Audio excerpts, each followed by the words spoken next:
네, 월스트리트 모닝 브리핑 함께하고 있습니다. 이번에는 글로벌 인터뷰 멀리 뉴저지로 가보도록 하겠습니다. 미국 주식 관련 전문 유튜버 유선남님과 함께할게요. 어서 오세요. 네, 안녕하십니까. 네, 반갑습니다. 자, 오늘 먼저 저희가 준비하신 내용을 말씀해 주시기 전에 저는 이제 유선남님께 미국 현재 부동산 분위기를 좀 여쭤보고 싶어요. 사실 지난주에 저희가 그 FOMC 끝나고 나서 그 신월 팀장과 이야기할 때는 이제 부동산 데이터가 항상 이제 레깅 효과가 있는데 지금 상황에서 이 그러니까 일반 주택에 관련한 쉘터의 그 가격이 조금 꺾이고 있는 상황이다. 이게 이제 수개월 내에 반영될 것이다라는 이야기를 들었는데 오늘 또 박 팀장님과 함께 데이터를 봤을 때는 아직은 꺾이지 않은 데이터를 봤거든요. 실제 현재에서는 어떤 분위기가 좀 형성이 되고 있을까요? 일단 미국 내에서 부동산에 대한 분위기 자체는 전체적으로 수요랑 공급이 줄고는 했지만 전체적으로 가격에 관련된 부분에서는 아직까지는 잘 들리시나요? 네, 네, 안녕하세요. 제가 지금 소리가 안 들려가지고요. 계속 네네네네네. 말씀해 주시죠. 네, 죄송합니다. 어쨌건, 일단 기본적으로 주택의 가격 자체는 내려가는 모습이 보여지고 있지는 않습니다. 전체적으로 주택에 대한 거래량이 내려가고 있기 때문에 요것에 기반해서 주택의 가격이 앞으로 낮춰질 수 있다라는 얘기를 드렸는데, 주택의 가격으로만 보시게 되면은 사실 몇 개월째 0.4%에서 멈춰 있거든요. 네. 여기에 관련해서 일단 파월의 연준 의장이 FOMC에서 한 말이 좀 재밌었는데, 아마 주택 가격에 대한 인플레이션은 금리 인하를 시작한 뒤에도 어느 정도 계속 존재할 것이다라는 말을 하기는 했어요.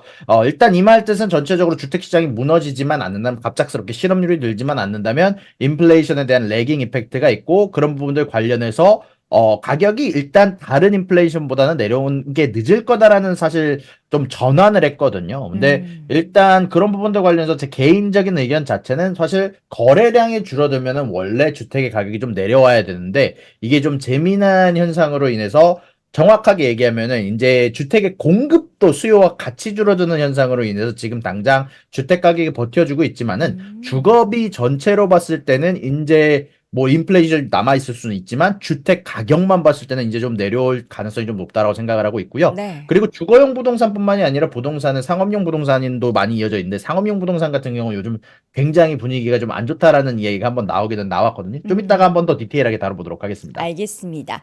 자, 오늘 이제 주요 키워드를 이제 지난주에 있었던 일들 먼저 좀 정리를 해보도록 할 텐데, 지난주에 정말 다양한 굵직한 이벤트들을 잘 소화해낸 것 같아요.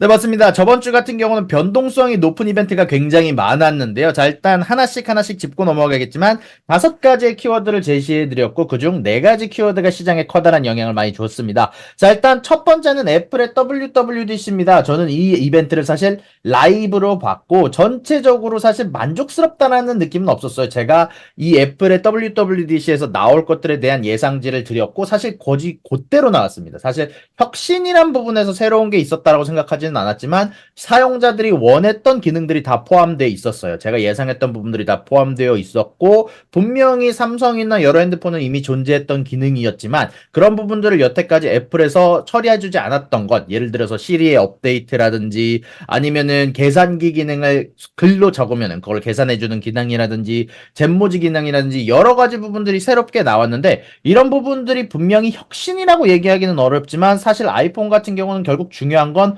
얼마나 많은 사람이 아이폰을 바꾸느냐라고 개인적으로 생각을 했거든요. 그러다 보니까 이 아이폰 관련해서 많은 사용자들이 쓰고 싶어 했던 기능들이 포함이 되어 있었기 때문에 혁신이라는 새로운 기능은 없었지만 여러 가지 기능들을 합쳐놨다는 점 그리고 온 디바이스 처리를 통해서 그 어떤 것보다도 높은 보안 그리고 개인 비서화를 데이터를 모아서 활용한다는 점 때문에 많은 사용자들에게 어필을 할 거다라고 개인적으로 생각을 하고 있고요. 특히 저번에 같은 경우는 아이폰에 대한 수요가 굉장히 줄어들었던 한 해이기 때문에 아이폰 15 프로부터 그 이후의 버전부터 아이폰에 대해서 온 디바이스 처리 애플 인텔리전스를 사용 가능하다 보니까 개인적으로 생각했을 때 많은 사용자들 그리고 애널리스트들도 똑같이 많은 사용자들이 아이폰을 업데이트를 할 거다라고 생각을 하게 되면서 애널리스트들이 투자 의견 상향 조정을 하면서 애플에 대한 주가가 크게 상향 조정되는 결과가 있었고요. 그리고 저번 주 주요 이벤트 중 가장 중요한 이벤트였던 소비자 물가지수와 생산자 물가지수, 그리고 FOMC까지 한번 이어서 얘기해 볼까 하는데, 소비자 물가와 생산자 물가지수 너무나 잘 나왔습니다. 특히 소비자 물가지수 같은 경우는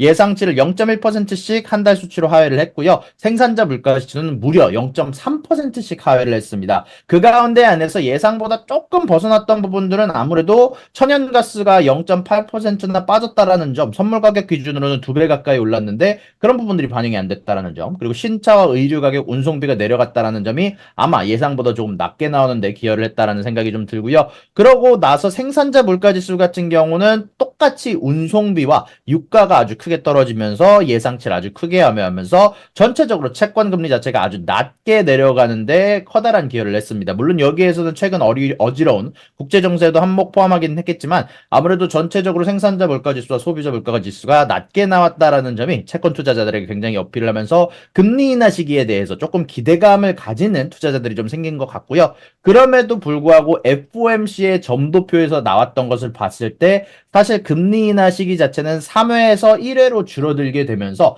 전체적으로 좀 예상보다는 매파적이었다라는 반응들이 굉장히 많습니다. 특히 연준 위원들 중 19명 중 4명은 아예 금리 없다에 베팅을 하기도 했었고 2% 인플레이션에 대한 자신감이 생길 때까지 금리 인하가 없다라고 얘기를 했는데 여기에서 중요한 거는 사실 어떻게 보면은 2% 이번에 낮았던 CPI 수치가 나왔음에도 불구하고 사실 그 이후에 수정이 가능했음에도 대부분이 수정을 안 했다라는 점이 개인적으로 좀 집중할 만한 부분이다라고 생각을 하는데 결국 파월의 전체적인 연설 자체는 조금 매파적인 부분들과 비둘기적인 부분이 조금 섞여가지고 굉장히 조심스러운 모습을 보여줬던 것 같습니다. 아무래도 인플레이션 수치가 낮은 것 자체는 굉장히 좋은 일이었지만 전체적으로 인플레이션 수치가 명확하게 식어가고 있다라는 증거가 없었고 그리고 사실 저번에 6월부터 12월까지 이어지는 기간 동안 너무나 인플레이션이 낮았기 때문에 이런 부분들을 감안을 했을 때 과연 지금부터 인플레이션 수치를 회복할 수 있을지 2%로 돌아가는 길에 갈 수 있을지에 대해서 굉장히 조심스러운 모습을 보여줬다라고 생각을 하고요.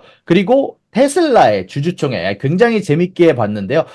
진짜 테슬라 주주분들이 일론 머스크에 대해서 77조 원에 해당하는 옵션, 뭐 지금 가격으로는 약 60조 원 언저리라고 하는데 이 주식 보상을 주도록 승인을 하자마자 어마어마한 환호성이 쏟아져 나왔고 일론 머스크가 여기에 대해서 굉장히 커다란 감사를 표현하기도 했었는데요. 이 부분 관련해서 테슬라의 주주총회에서 압도적인 모습으로 사실 이 법안이 승인이 됐고요. 요것 말고도 여러 가지 법안이 좀 다뤄졌는데 자 일단 5가지 법안에 대해서 한번 다뤄드리겠습니다. 자 일단은 제임스 머덕과 김벌 머스크로 이어지는 현재 일론 머스크의 인물들이 3년간 이사회에서 이사로 아무래도 이사로 이제 승인이 되었고요. 그리고 PwC가 회계법인으로 선정이 되었고 테슬라의 텍사스 이전이 통과가 되기는 했는데 전에 말씀드렸던 것처럼 법원에서 태클할 가능성이 낮지만 있다 보니까 이런 부분들은 아직 감단을 하셔야 될 것 같고요. 그리고 일론 머스크가 2018년 기준으로 7조 원에 해당하는 옵션 보상안이 통과가 됐고 사실 이런 부분들이 지금 가격 기준으로 60조 원 언저리라고 얘기를 하는데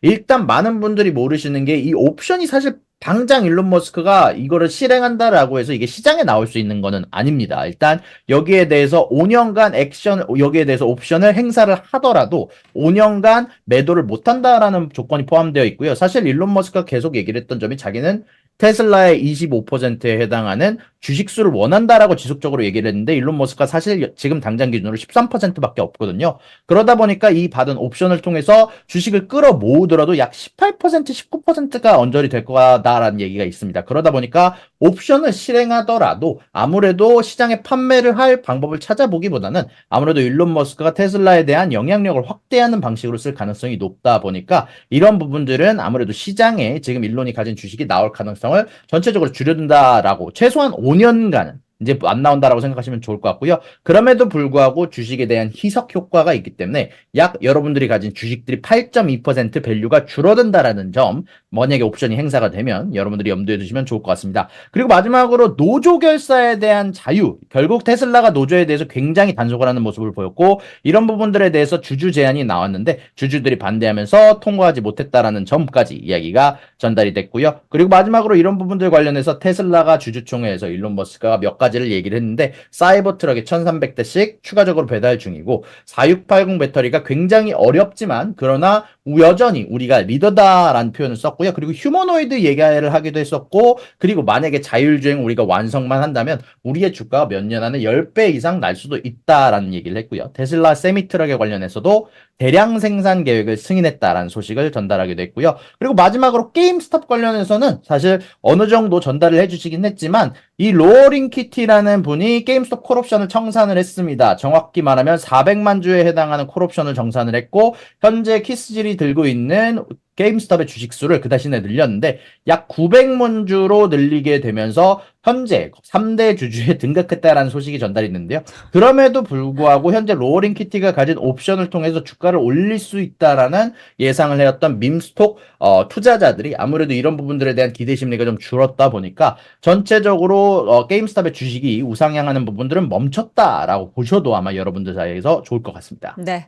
자, 그래서 이제 뭐 이 로어스키티의 소식이 들려도 이제 주가가 큰 폭으로 변동성이 장중에 발생하지는 않는 것 같고요. 우리 또 게임스탑을 많이 투자하셨던 분들은 이 부분에 대해서 잘 좀 인지하시고 부디 이제 큰 손실은 없기를 바라는 마음입니다. 자, 이번 주 주요 키워드 꽤 많습니다. 이제 그 전에 앞서서 저희 여러 가지 일정들을 한번 먼저 쭉 정리를 한번 해볼까요?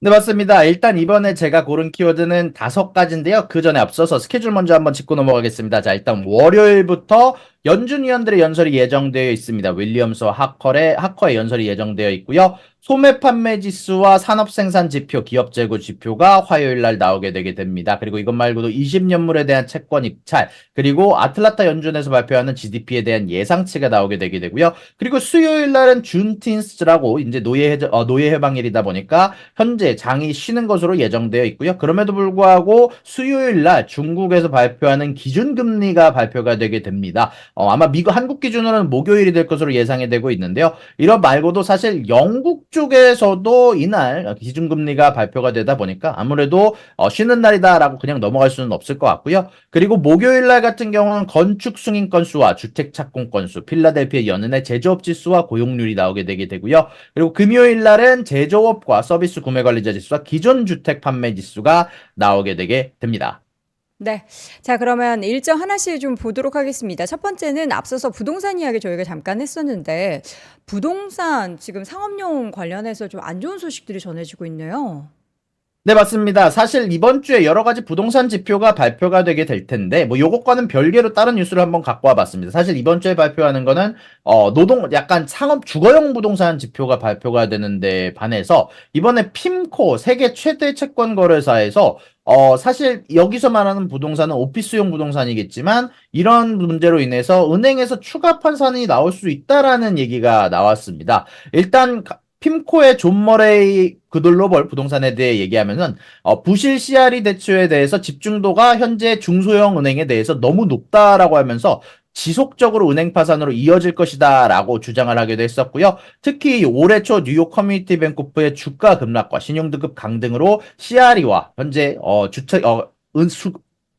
오피스용 부동산에 오피스용 부동산 채권과 은행 간의 취약한 연결고리가 지속적으로 부각됐다라고 얘기를 하게 되게 되면서 이런 부분들이 연쇄 파산으로 이어질 수 있다라는 점을 핌코 쪽에서 경고를 하게 되는데 여기에다가 추가적으로 미국의 채권왕이라고 불리는 빌그로스도 지방은행의 추가 파산에 대한 예상을 하게 되면서 이런 문제가 부각되고 있는데요. 그래서 제가 이런 부분들이 과연 심각한지 아닌지에 대해서 조금 알아보기 위해서 현재 상업용 부동산, 정확히 말하면 오피스용 부동산에 존재하는 공실률을 갖고 와 봤습니다. 원래 이게 12월 달에 정점을 찍으면서 사실 이때 당시에 주거용 부동산 말고 상업용 부동산들이 위험하다라는 얘기가 굉장히 많이 나왔었는데요.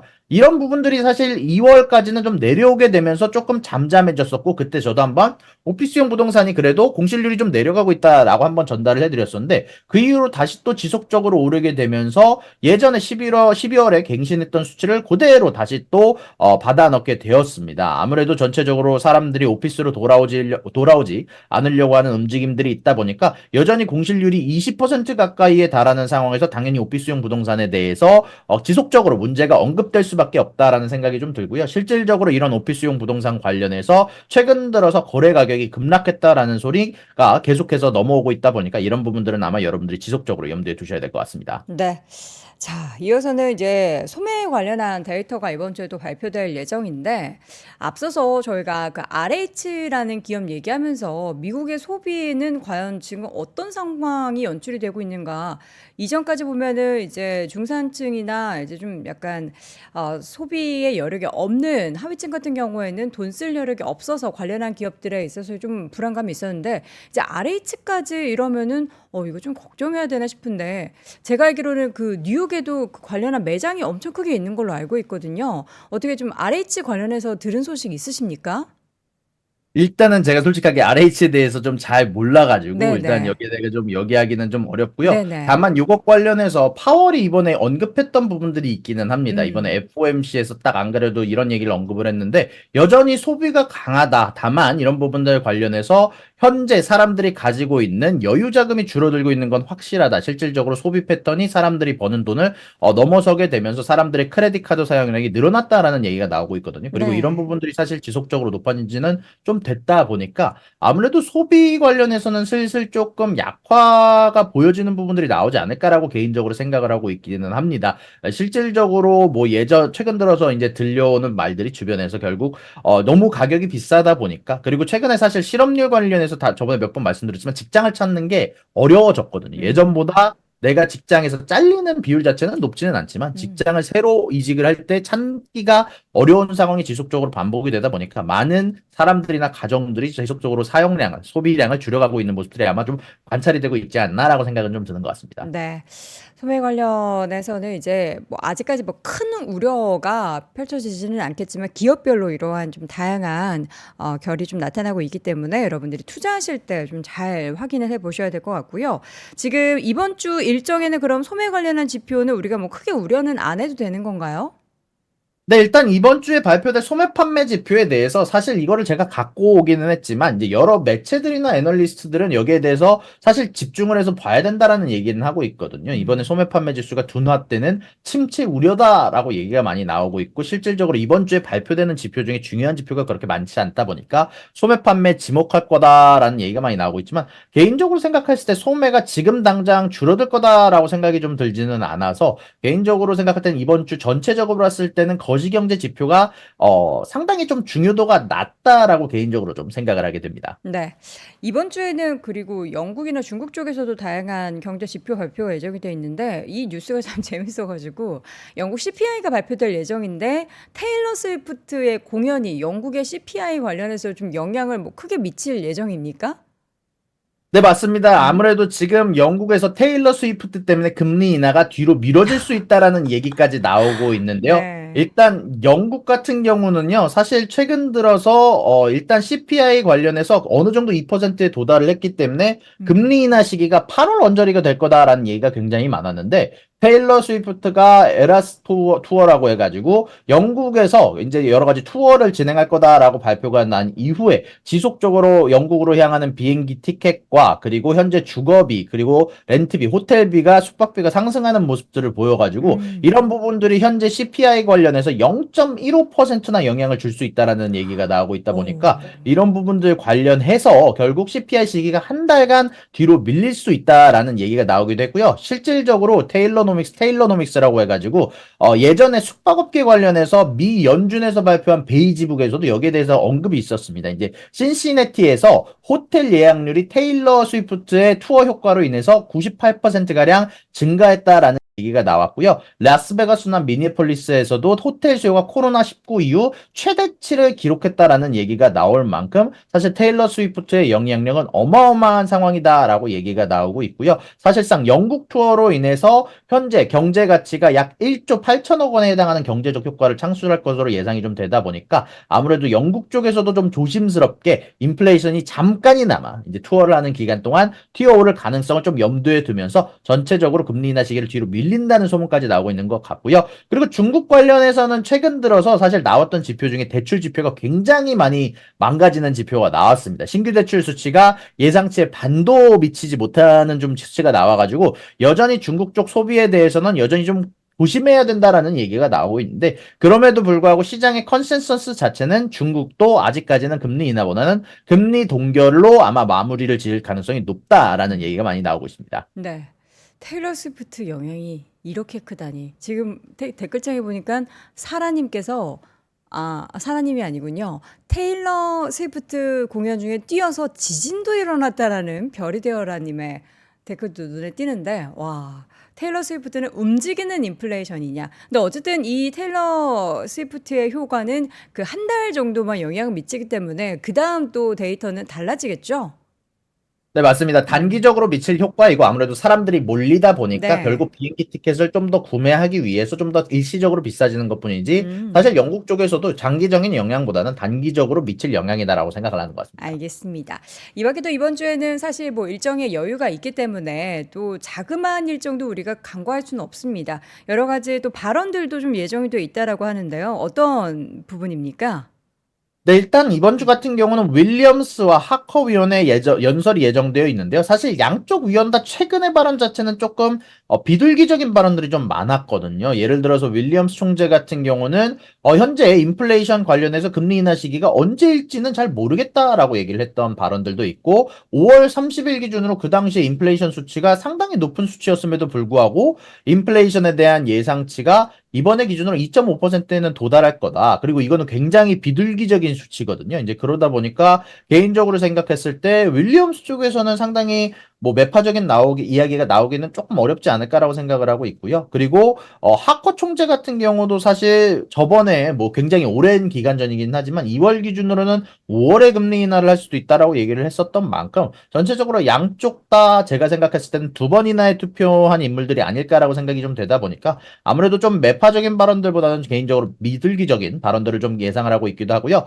그리고 그럼에도 불구하고 우리가 좀 짚고 넘어가야 되는 부분들이 있습니다. 사실 이번 CPI 지표가 굉장히 낮게 나왔잖아요. 근데 그럼에도 불구하고 염준 위원들이 원하면 바꿀 수 있었는데 아예 거의 바꾸지 않았습니다. 여기에 대해서 제가 아까 언급드렸다시피 그 이유가 작년 후반기 인플레이션이 너무 낮았기 때문에 이번 인플레 예상치가 높을 수밖에 없다라는 점을 꼽았는데요. 실질적으로 그래서 제가 저번 해 6월부터 12월까지의 인플레이션 수치를 잠깐 갖고 와봤는데요. 사실 코어 PC와 PC 굉장히 낮은 값으로 평균값이 잡혀 있습니다. 코어 PC는 평균값이 0.2가 나와 있고요. 그리고 PC 같은 경우는 0.17이 나와 있는데 그에 반해서 이번 해 들어서 2024년에서 들어서 나왔던 PC 인플레이션과 코어 PC 수치는 굉장히 높은 수치가 나왔습니다. 물론 이번 달에 나온 PC는 낮을 것으로 예상이 좀 되고 있지만 평균값이 0.28에 달하며 중간값이 0.3에 달하고요. 양쪽 다. 그러다 보니까 앞으로 나올 인플레이션 수치가 사실상